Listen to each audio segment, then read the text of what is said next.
नमस्ते। हमने अपनी लास्ट क्लास में सार्थक अंक पढ़ा था, सिग्निफिकेंट फिंगर्स। उसके बाद हमने वैज्ञानिक संकेतन, साइंटिफिक नोटेशंस पढ़े थे। तो एक बार रिपीट कर लेते हैं वैज्ञानिक संकेतन वाले टॉपिक के लिए।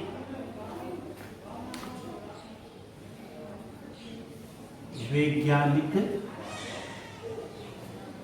संकेतन,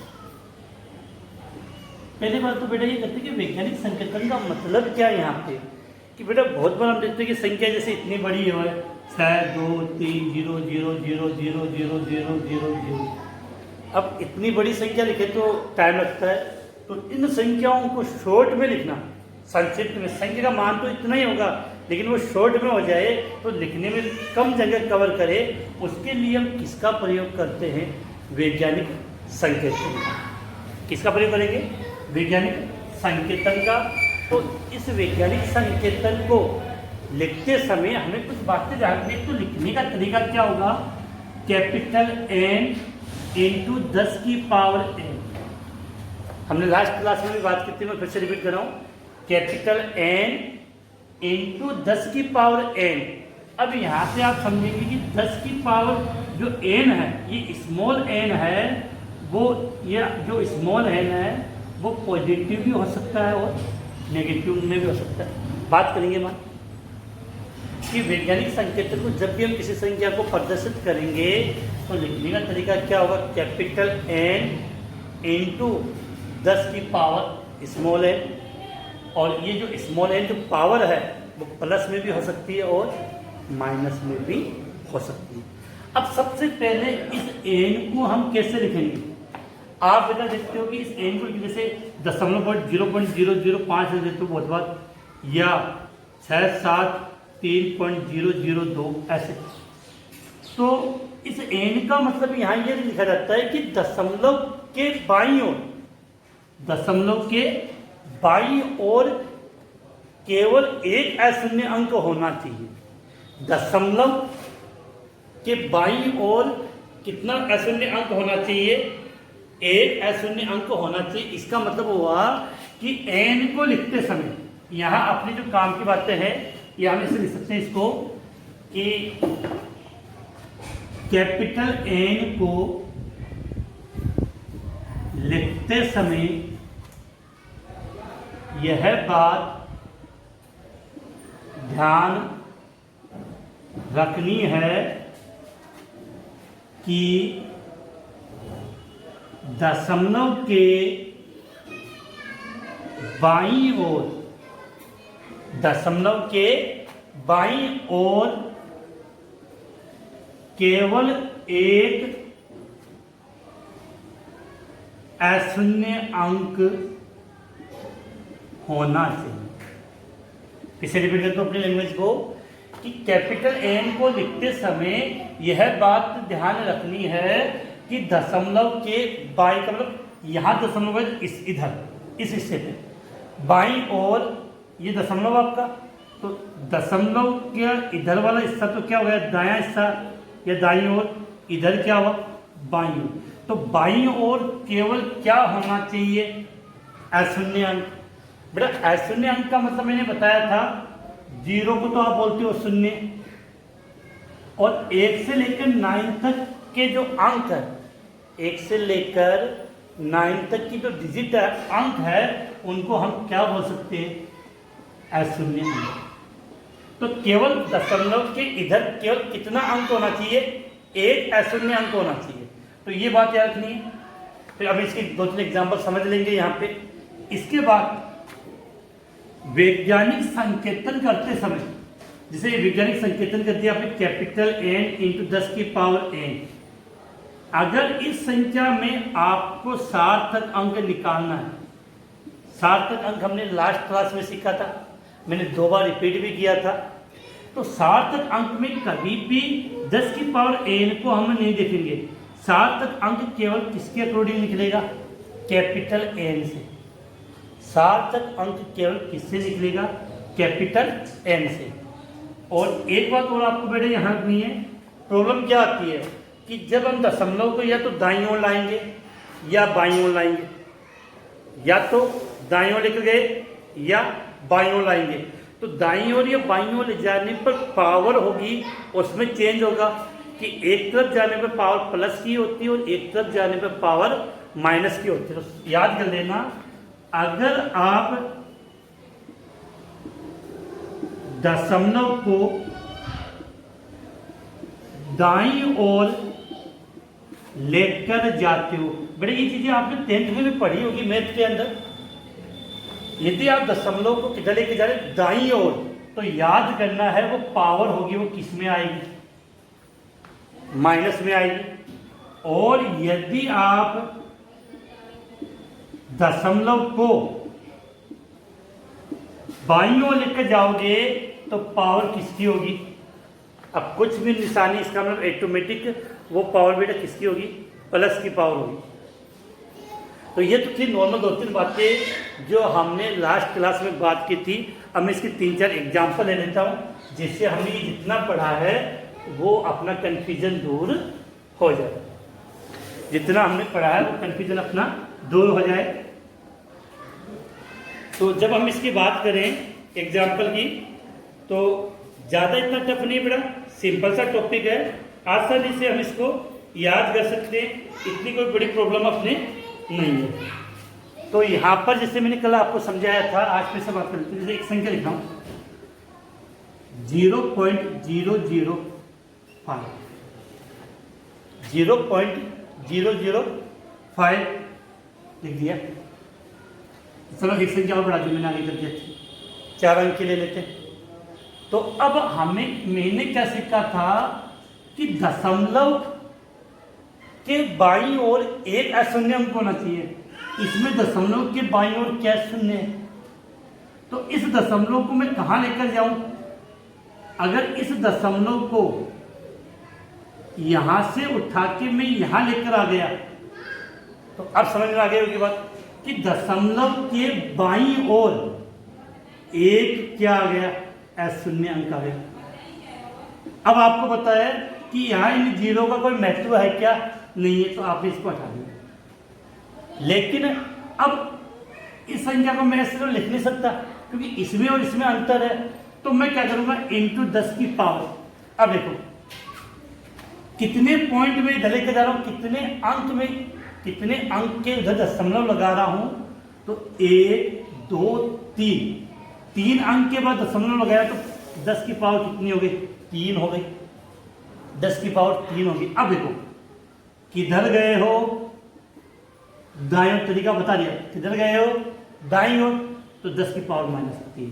तो 0.0053 को आप क्या लिख सकते हो, 5.3 इंटू 10 की पावर -3, दोनों संख्या से है। बस लिखने का तरीका है, ये जो संख्या आपकी, यह जो संख्या वो तो गई कैपिटल एन और ये हो गई स्मॉल एन, पावर माइनस। एक एग्जांपल हो देखिए, 6.02000। यहां तो पॉइंट में कोई महत्व नहीं है, तो इस पॉइंट को मैंने यहां लगा दिया, तो यहां हो गया 60 पॉइंट, यह संख्या। तो हमें पता है कि दशमलव के बाद एक अंक होना चाहिए, दशमलव के बाद एक अंक होना चाहिए। तो इस दशमलव को मैं इधर लेकर आ रहा हूं, क्यों, एक, तो 60200। इस दशमलव को मैं इधर लेकर आया, तो कितना अंक इधर आया, एक अंक, तो इंटू 10 की पावर। अब कितना अंक इधर आया, एक, तो इधर एक, ये बिंदु यहां आ गया। अब यहां पर विशेष बात, किधर आया हूं, बाईं ओर, तो पावर किसकी होगी, प्लस 10 की पावर 1। अब एक बात ध्यान रखना, जो बता रहा हूं मैं, दशमलव के दाईं ओर तो आपको, दशमलव के बाईं ओर, दशमलव के बाईं ओर कितना अंक होना चाहिए, एक अशून्य अंक। लेकिन बात ये करें दशमलव के दाईं ओर, दशमलव के दाईं ओर कितने अंक रखने अपने को, यहां पर भी थोड़ा सा माइंड लगा लेते हैं। ध्यान रखना पड़ेगा, दशमलव के दाईं ओर अगर अशून्य अंक है तो उनको तो हम हटा नहीं सकते, अशून्य अंक 1 2 3 4 5। लेकिन अगर दशमलव के दाईं ओर शून्य है, दशमलव के दाईं ओर, जैसे यहाँ पर बहुत सारे शून्य हैं, तो याद रखना है कि दशमलव के बाद केवल 2 अंक लेने, 1 और 1 2, इन 2 को ले लो, इनको हटा दो, तो इससे इस संख्या पर कोई इफेक्ट नहीं पड़ेगा। तो ऊपर वाली संख्या को अगर मैं ऐसे लिखता हूं तो भी एक ही बात है, 6.02 इंटू 10 की पावर 8। एक और एग्जाम्पल लेते हैं, 5005, ये लिख दिया। इसको मुझे किस रूप में प्रदर्शित करना है? वैज्ञानिक संकेतन के रूप में। तो दशमलव यहाँ पे चलेगा नहीं, दशमलव आपको यहाँ लाना पड़ेगा, बाईं ओर 2 अंक इधर आ रहे हैं, तो 5.00। अब बेटा अशून्य अंक है लास्ट में, तो हटा नहीं सकते, अगर 0 होता तो हटा देते, 5 कर देते। इनटू कितने अंक आए? 1 और 1 2, 10 की पावर 2। अब प्लस या माइनस में किधर आए बेटा? बाईं ओर, तो पावर प्लस में आएगी, तो ये संख्या होगी। तो इसके मैंने कुछ सवाल भी आपको कल की क्लास में करवाए थे, तो उम्मीद है वापस से रिपीट करने में आपको ये चीज़ें समझ में आ गई होगी।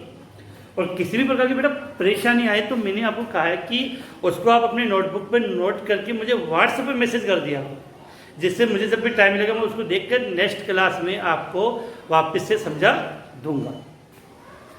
अब आगे बात करें बेटा। अभी क्या है कि कुछ बच्चे जो है 10th का रिजल्ट आ गया है, काफ़ी बच्चे साइंस ले रहे हैं, लेकिन वो साइंस की पढ़ाई के प्रति जागरूक नहीं हो पा रहे। तो आपको एक दो चीज़ें मैं बता दूं कि होता है कि नॉर्मली सोचते यार 11th है, मौज मस्ती कर लेते हैं, 12th में पढ़ाई कर लेंगे। आप एक इस बात को समझो कि हमें कोई मकान बनाना है, मैंने मकान की नींव तो अच्छे रखी नहीं, ऐसे कुछ डाल दिया, मकान की जो नींव है वो मजबूत की नहीं, और उस पर 2 या 3 मंजिली मकान खड़ा कर दिया।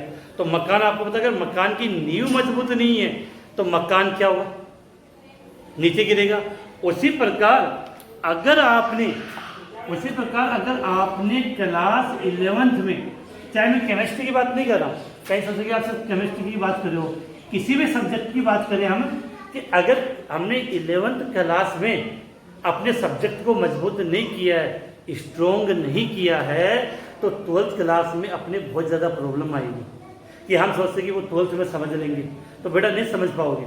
तो इसलिए कह रहा हूँ कि अपनी 11th क्लास का मेन मतलब ये होता है कि अपने जो बेसिक कंसेप्ट है वो एकदम क्लियर हो जाए, हमें इजीली वो सब आ जाए, जिससे हम उसको 12th में या आगे की जो कंपटीशन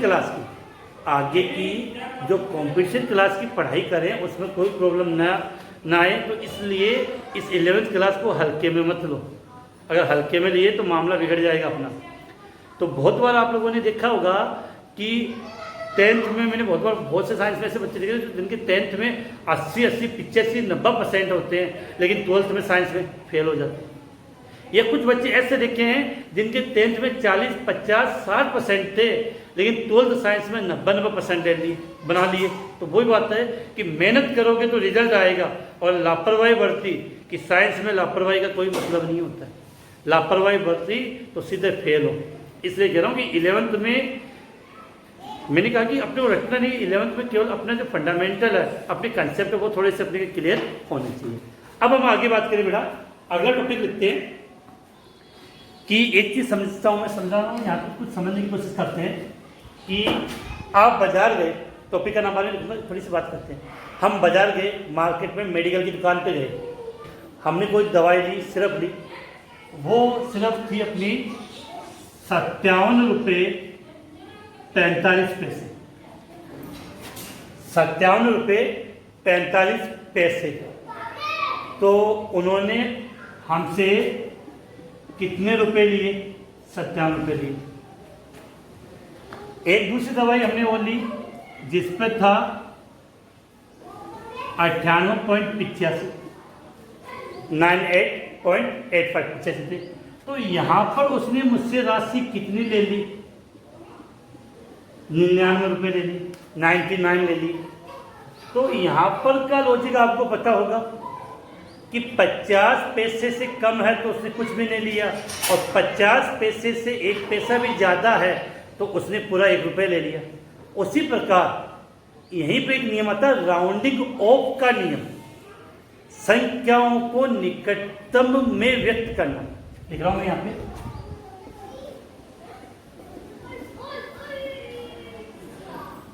संख्याओं को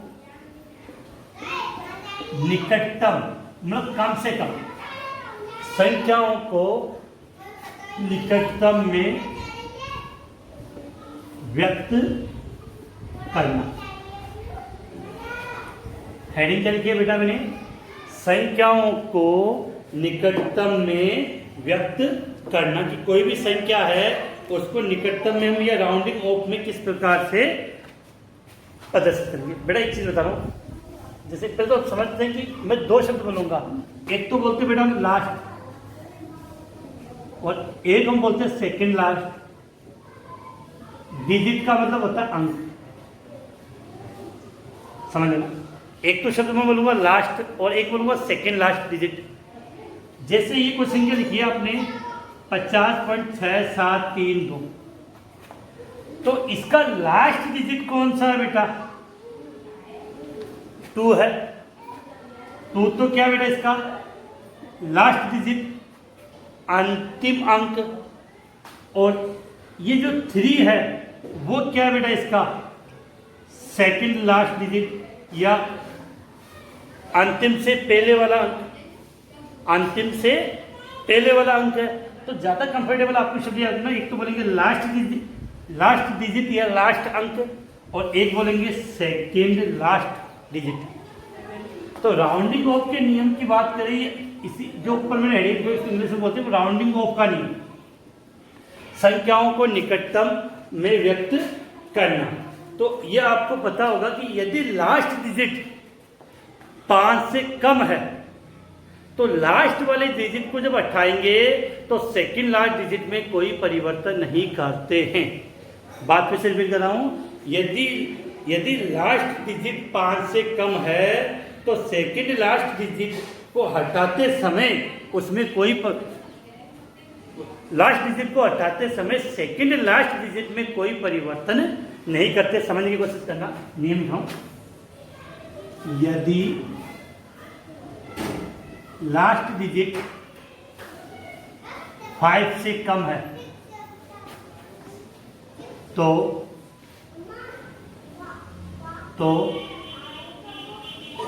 लास्ट डिजिट को हटाने पर सेकेंड लास्ट डिजिट में कोई परिवर्तन नहीं करते हैं। अगर लास्ट डिजिट किससे कम है बेटा? लास्ट डिजिट किससे 5 से कम है तो लास्ट डिजिट को हटाने पर सेकेंड लास्ट डिजिट में कोई परिवर्तन नहीं होता है। जैसे एग्जांपल समझ लें, 3.242 ये क्या है? लास्ट डिजिट आपका। अब लास्ट डिजिट कितना है? 5 से कम है। 5 से कम है तो अगर इस लास्ट डिजिट को मैं हटाऊंगा तो इसको मैं क्या लिखूंगा?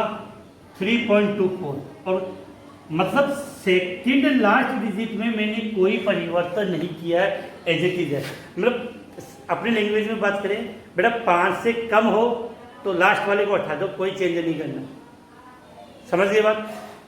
कि लास्ट डिजिट यदि 5 से कम हो तो लास्ट डिजिट को हटाते समय सेकेंड लास्ट डिजिट में कोई परिवर्तन नहीं करते हैं। Clear example? या ऐसे समझ लें कि लास्ट संख्या 5 से, लास्ट वाला जो अंक है वो 5 से कम है तो उसको हटाते समय सेकेंड लास्ट अंतिम से पहले वाले में कोई परिवर्तन नहीं, जैसा है वैसा रहने दो, मतलब इसमें कोई चेंज नहीं करना। तो इसको हम इस प्रकार से लिख सकते हैं। अब देखो दूसरा पॉइंट, यदि लास्ट डिजिट 5 से अधिक हो, यदि लास्ट डिजिट 5 से अधिक हो तो लास्ट डिजिट को हटाने पर सेकेंड लास्ट डिजिट में एक जोड़ देते हैं। ये तो पता होगा बेटा, आपने पढ़ा हुआ छोटी क्लासों के अंदर करने गई कि यदि लास्ट अंक अंतिम अंक 5 से बड़ा है, यदि अंतिम अंक 5 से बड़ा है तो लास्ट डिजिट को हटाते हो तो सेकेंड लास्ट डिजिट में कितना ऐड कर देंगे बेटा? एक ऐड कर देते हैं। एक संख्या लेते हैं सिंपल सी, इसका एक एग्जांपल ले लेते हैं 2.687 2.687। तो बेटा इसका लास्ट डिजिट क्या है? 7। तो 7 किससे बड़ा है? 5 से बड़ा है। तो अगर 7 को हटाएंगे, 7 को हटाएंगे तो 8 में कितना जोड़ देंगे? 1। तो इस संख्या को हम कैसे लिखेंगे? 2.69। इस संख्या को हम कैसे लिखेंगे? 2.69। तो बेटे ये दो नियम तो आपके पढ़े हुए थे छोटी क्लासों में, आपने 9th 10th में भी पढ़े होंगे कि अभी इसमें आगे एक बात और विशेष आएगी कि अगर लास्ट अंक अंतिम अंक 5 से कम है तो सेकेंड लास्ट जब परिणाम लिखते तो सेकेंड लास्ट में कोई परिवर्तन नहीं करते, लास्ट वाले अंक को उठा लेते हैं। और अगर लास्ट अंक 5 से बड़ा है, अगर उसको हटाते हैं तो उससे पहले वाले अंक में एक जोड़ देते हैं। अब क्वेश्चन ये था कि इसमें संख्या 5 से कम है और इसमें संख्या 5 से अधिक है। अंक सॉरी संख्या नहीं, अंक की बात है कि इसमें अंक है वो 5 से कम था, इसमें अंक 5 से अधिक हो।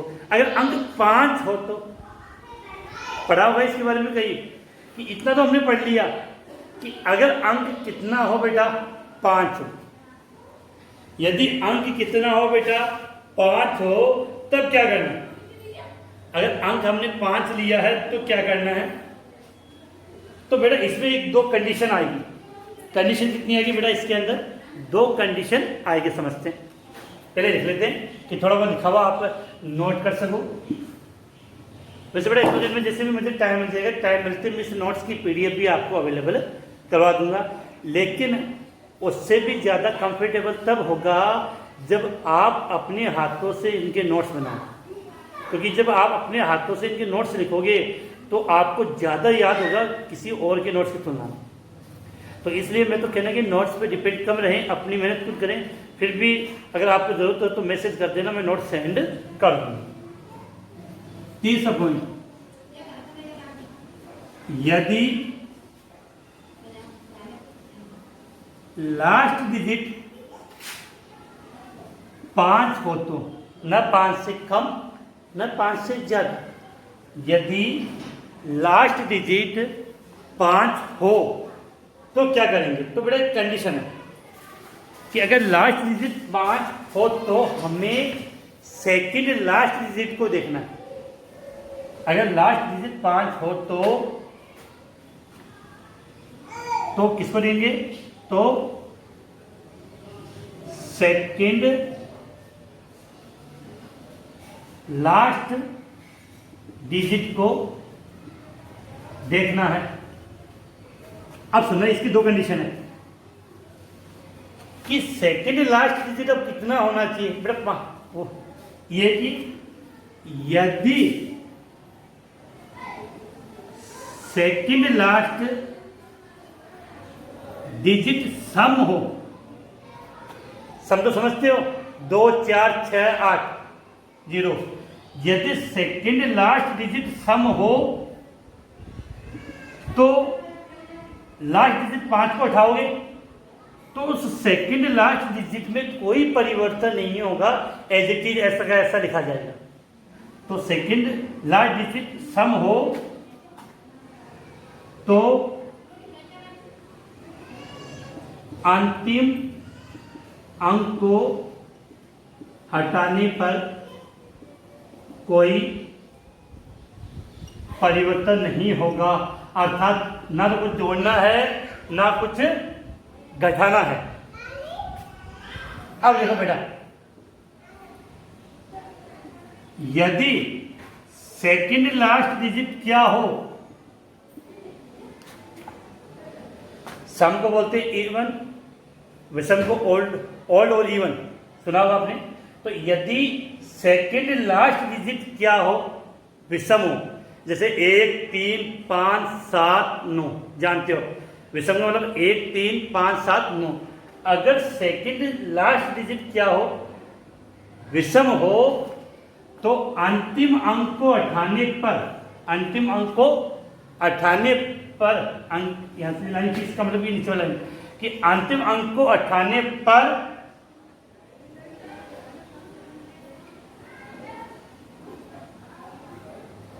सेकंड लास्ट डिजिट में एक जोड़ देते हैं।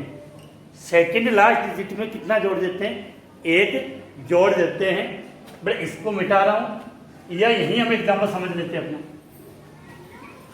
तो बात समझ में आ गई कि अगर लास्ट डिजिट 5 है, ना 5 से कम ना 5 से ज्यादा, तो लास्ट डिजिट यदि कितना है 5 आए, तो उससे पहले वाले डिजिट को देखेंगे, मतलब सेकंड लास्ट को देखेंगे। सम है तो लास्ट वाले को उठा दो, कोई परिवर्तन नहीं करना है। अगर विषम है तो उसमें एक जोड़ दो। जैसे एग्जाम्पल हम लेते हैं कि मैंने एक संख्या लिख रहा हूं यहाँ पे